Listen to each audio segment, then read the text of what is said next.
I felt like I didn't understand. And he would often say, but she'll be fine. God is watching her. He is going to take care of her. But my faith was just so wavering because I'd never experienced anything like this before, and I couldn't help her. And I just remember, God saying to me in my spirit once when I was praying, do you want the healing or do you want the healer? Our story.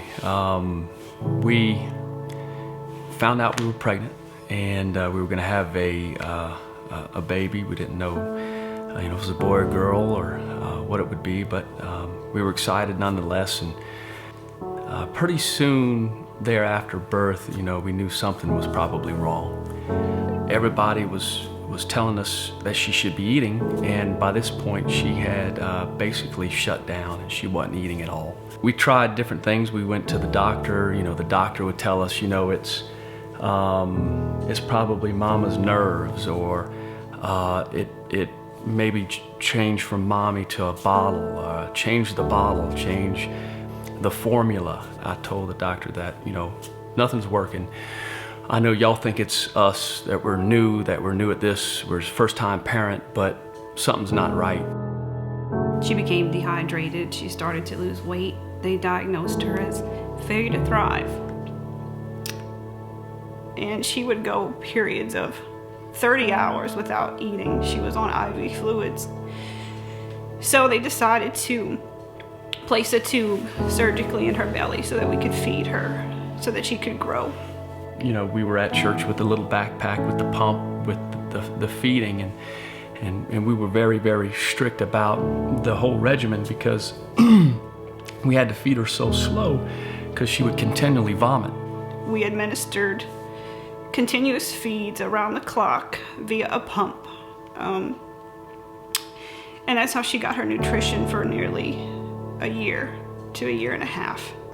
She had test after test run. She had been pricked and poked so many times. And one night when we were praying together, I remember asking God if you would just heal her. We would not deny giving you the glory for doing it. And at that point, she was a little bit over a year old, still being tube fed, and her behavior started to change. She started to slowly take bites of food, slowly keep food down. We kept trying, but we also kept praying. And I remember asking Pastor Renee for prayer. He brought us up in front of the church. Many may remember that. They prayed for us.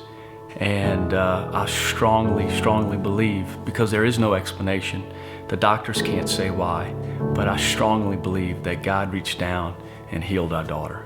When she was about 22 months old, we were able to remove the tube, and she was completely healed by God.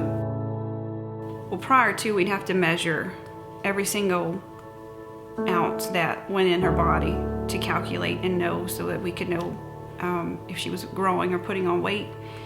And so we would have logs of Excel spreadsheets. How much she would take in, and when she finally started eating, we would write down 5 bites of grits, or 5 Cheerios, or 2 bites of grits, because she hardly ate anything but grits. If we got to 10 bites of grits, it was a major celebration. Every now and then, God reaches down and does a miracle and heals a baby that doesn't eat, or heals a marriage, or heals relationships, or heals illness, whatever it may be. And so to be on the receiving end of that love from God is just mind-blowing. One Cheerio at a time. Yeah, 1 Cheerio at a time. And now she's perfect. I mean, she eats. Favorite thing is chicken nuggets and French fries from Chick-fil-A. So she's doing great. 100% awesome. Just incredible. She's healed. Absolutely. Healed.